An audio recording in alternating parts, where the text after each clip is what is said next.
আমেরিকার মেইনে অভিবাসন বিভাগ বা আইসের অভিযান বন্ধের দাবিতে রাজপথে নেমেছে কয়েকশো মানুষ। মঙ্গলবার মেইনের পোর্টল্যান্ড শহরে বিক্ষোভ করে তারা।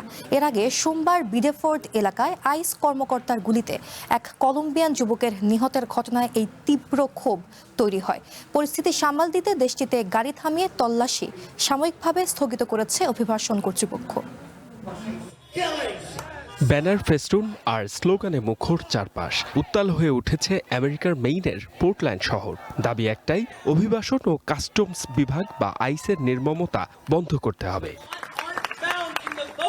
সোমবার বিডেফোর্ড এলাকায় গাড়ি তল্লাশির সময় আইস কর্মকর্তার গুলিতে নিহত হন ২৬ বছর বয়সী কলম্বিয়ান তরুণ জোহান সেবাস্তিয়ান ডুরান। জোহানের আমেরিকায় কাজ করার বৈধ অনুমতি ছিল বলে দাবি করে অধিকার কর্মীরা। এই হত্যাকাণ্ডের পরদিনই রাজপথে নেমে আসেন সাধারণ মানুষ। আমি এখনই মেইন থেকে আইসের বিদায় চাই।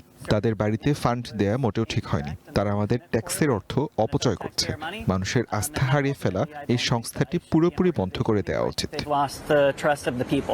আন্দোলনকারীরা বলছেন, সাধারণ মানুষের অধিকার ও মর্যাদাকে কোনো পাত্তাই দিচ্ছে না এই অভিবাসন বিভাগ। স্থানীয় শিক্ষক থেকে শুরু করে সাবেক সেনা সদস্যরা ক্ষোভ উগরে দিচ্ছেন স্থানীয় জনপ্রতিনিধিদের উপর। মেইনের সেনেটর সুজান কলিন্স বারবার ট্রাম্পের পক্ষ নিয়েছেন, যা সত্যি হতাশাজনক। তার তো আমাদের পক্ষে লড়াই করার কথা ছিল, কিন্তু তিনি করেছেন উল্টোটা। আমাদের এমন প্রতিনিধি দরকার যিনি ধনীদের তোষামোদি না করে ন্যায়ের পক্ষে দাঁড়াবেন। তাদের অভিযোগ, আইসের এই আগ্রাসী ভূমিকার কারণে চরম আতঙ্কে দিন কাটছে অভিবাসী পরিবারগুলোর। এদিকে এক সপ্তাহের ব্যবধানে মেইন ও টেক্সাসে আইসের অভিযানে 2 জন নিহত হওয়ার পর দেশজুড়ে গাড়ি থামিয়ে তল্লাশি সাময়িকভাবে স্থগিত করেছে অভিবাসন কর্তৃপক্ষ। H M Ataullah, one international desk.